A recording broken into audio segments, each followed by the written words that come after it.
Hi, I'm Paul Turner, and today I want to talk to you a little bit about managing lower back pain and sciatica specifically. And I'm not a doctor, I'm not a practitioner, physical therapist, or anything. I just happen to be somebody that struggled with back pain for a long time. I started having back pain when I was a teenager. I'm not sure if it was football, wrestling, or just playing like a boy.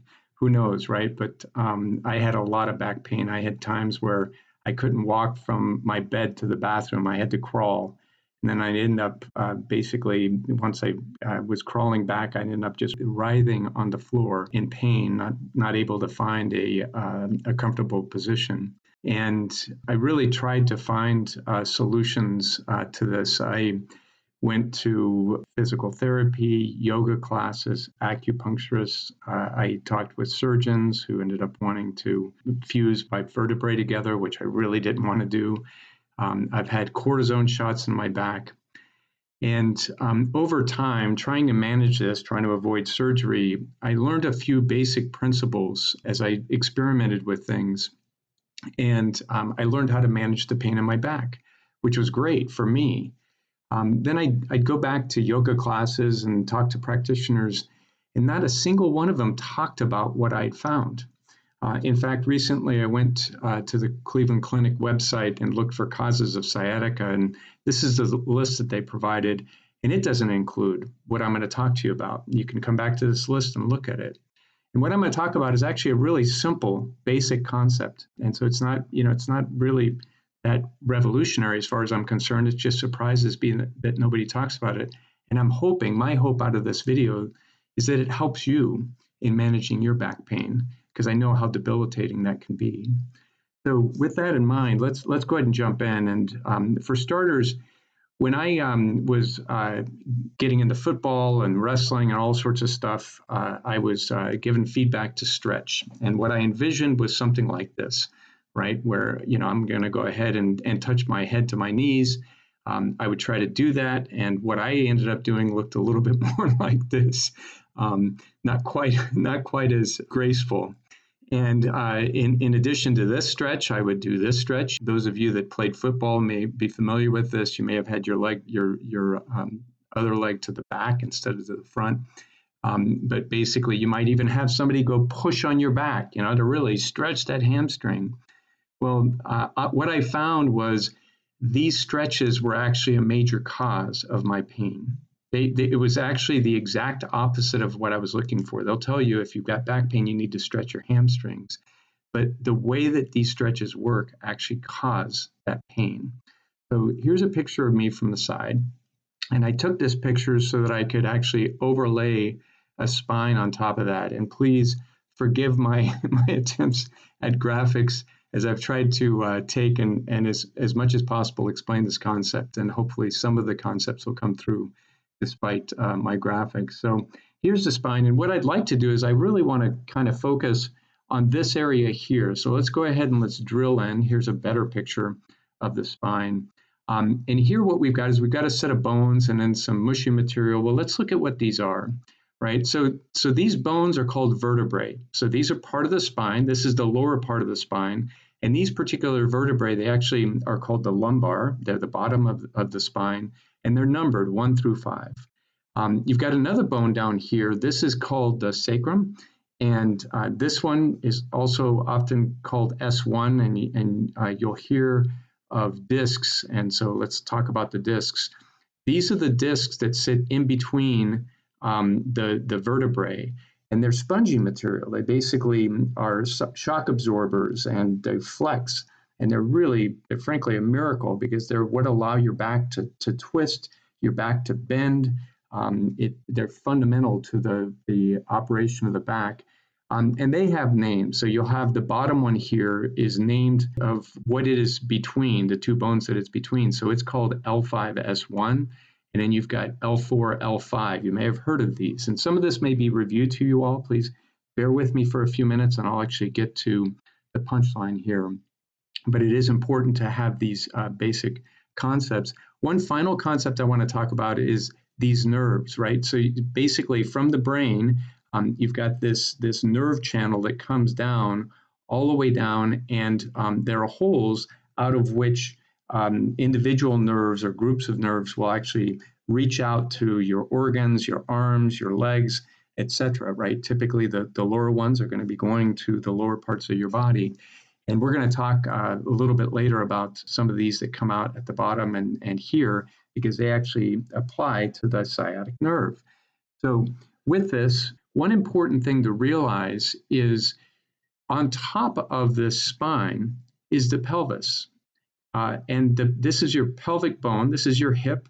And what's interesting here is that pelvis is actually welded almost to the sacrum. So if I take and I just make this a little bit transparent, you'll see that it overlays the sacrum there. Now let's take a frontal view, right? So here's that same bone that we were looking at. Here's the spine that we were looking at from the side. Here's the sacrum. And basically, you'll see that the sacrum and the pelvis are basically welded together. There may be a little bit of movement that takes place between these two, but very little. So effectively, if this is going to move or this is going to move, they're going to need to move together. And this is really a fundamental part, I believe, of where a lot of back pain comes in. And this is where I've learned to manage things. So here, let's come back to me. Here's me with now my pelvis overlaid on top of here. I want to take and I want to go do this stretch. Now, this position that you see me in right now, I got in this position for this picture and was in pain afterwards. I never do this anymore. I used to do it all the time. Now I never do it, but I wanted to get a picture of this to show you what happens here. Now, what's important to realize is that when I'm doing this, what I'm attempting to stretch is these muscles in the back. That you talk about stretching the hamstring, but you're also trying to stretch this gluteus maximus, and there's other gluteus muscles here. But these are really powerful muscles, and they're connected to the pelvis. So here, if we look at a different picture, the hamstring is connected to the bottom of the pelvis. It connects here right below the knee. The gluteus maximus connects here to the back of the pelvis and then to the femur. But you've got other muscles that are all connecting here to the pelvis, which really allow this miracle of the legs moving back and forth. You also have some muscles up front, your hip flexors and some other muscles there. And all of these muscles combine to allow your leg to move forward or back, and are really, frankly, a miracle in how they work. But also at the same time, it's important to realize that these are involved in back pain. So let's look at this again. Here, I bend over. And when I do that, what is important to realize is that I've got this hamstring that's holding the bottom of the pelvis. And what that does is it causes the pelvis only to rotate so much. So if you look at my overall angle, right, between my legs and my body, I've got basically a 90-degree angle that I've created. But my pelvis has only rotated 40 degrees. And what happens is that because the pelvis is only rotated so much, these discs have to take the brunt of that. So now here you may come back to me and say, wait a minute, she's able to lean over. Why? Well, because her hamstrings and her gluteus maximus are much more limber. And people that are limber, that have loose hamstrings, right, are able to do this because their pelvis actually rotates. My pelvis doesn't. And if you've got tight hamstrings, yours doesn't either. Let's take another look at this. What I want to do is I want to see if I can graphically show you what happens here. So here's the sacrum, and here's L5 and L4. There's L5 or L5S1, L4, L5. And what happens is when you bend over, these discs will take and curve over, right? Because they're being pulled by the rest of the body. The sacrum is moving very little. It does move, it does rotate. And what happens is that you get this compression between the vertebrae and frankly the sacrum as well. You get this compression at the front of the discs. It really pushes hard on those. And what this causes is a very natural movement is they get pushed backwards because there's more room back here, right? Because it's been opened up because you're taking and rotating these things. And when you do this, it's important again to realize that we've got this nerve channel that's sitting in the back here. And what happens is that these discs, get pushed back into that nerve channel. And in doing that, you get nerves that don't work properly. So you'll get things such as your foot not working anymore, or you'll get this sciatica, the pain that radiates down the back of your leg and is excruciating. I can attest to that. And that's all caused by the fact that these discs are bulging, as you may have heard. They also talk about discs that slip, which is where the disc just moves between these, but a bulging disc is where it's actually pushed out like this. But one way or another, these discs are basically moving into the nerve channel and causing damage to those nerves and causing them not to work properly, or it just cause pain. And if we come back here just to look at a prettier picture again, here's those discs. And as you rotate these, as you lean over, the back, all of your weight of your upper body pulls all of these over, and these discs get pushed back into these nerve endings. So effectively, the point that I'm making here is that you've got all these muscles that are connected to the pelvis. At the top of the pelvis, or the sacrum, right, which is connected to the pelvis, you've got these discs, and the two are competing against each other as you bend over. So you've got these massive muscles, right, and discs, and in this competition between the two, which one do you think is going to win?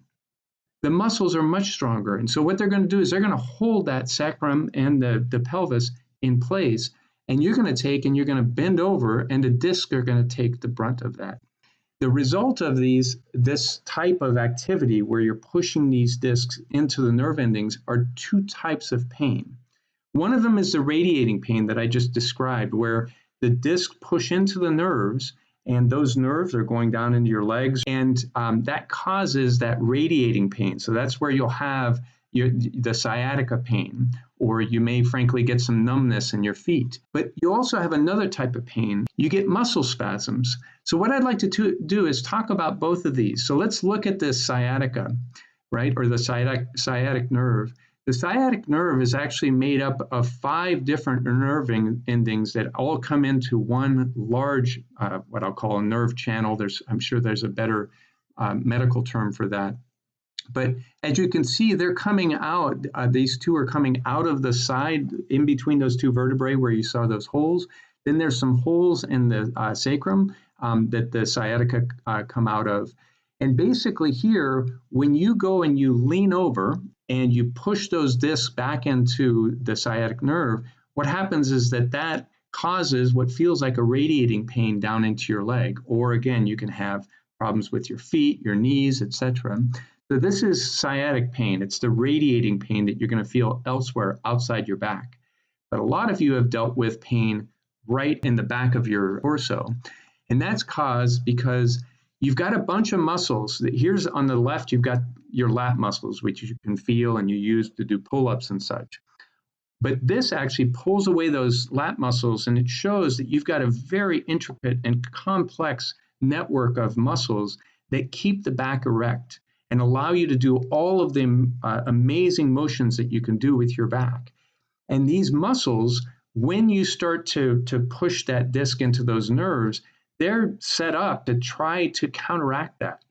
And what will happen is that they tighten up, they spasm. That's what causes you, frankly, if you've ever had this, to drop to the ground in pain, because all of these are spasming out. I'm going to talk in the future in the next video about how to manage this. But just in summary, right, you've got your back that's made up of vertebrae and discs plus the sacrum, right? The discs flex as the back bends, which is a good thing, right? This is great, but they do have their limits. And so if you have tight hamstrings and you bend forward, your pelvis doesn't move much. What that does is it causes the disc in the lower part of your back to flex significantly. That pushes those discs into the nerve channel, and that results basically in 2 symptoms. One is that radiating pain from the nerves being impacted, and the other one is from the muscles that are actually trying to counteract this. And again, in my next video, I'll be actually talking about how I've learned to manage this myself. So with that, I really appreciate you joining. I hope that some of this knowledge will help you in better understanding what might be happening with your back and help you on the path towards a more healthy back and frankly, a more lively life. Thank you very much.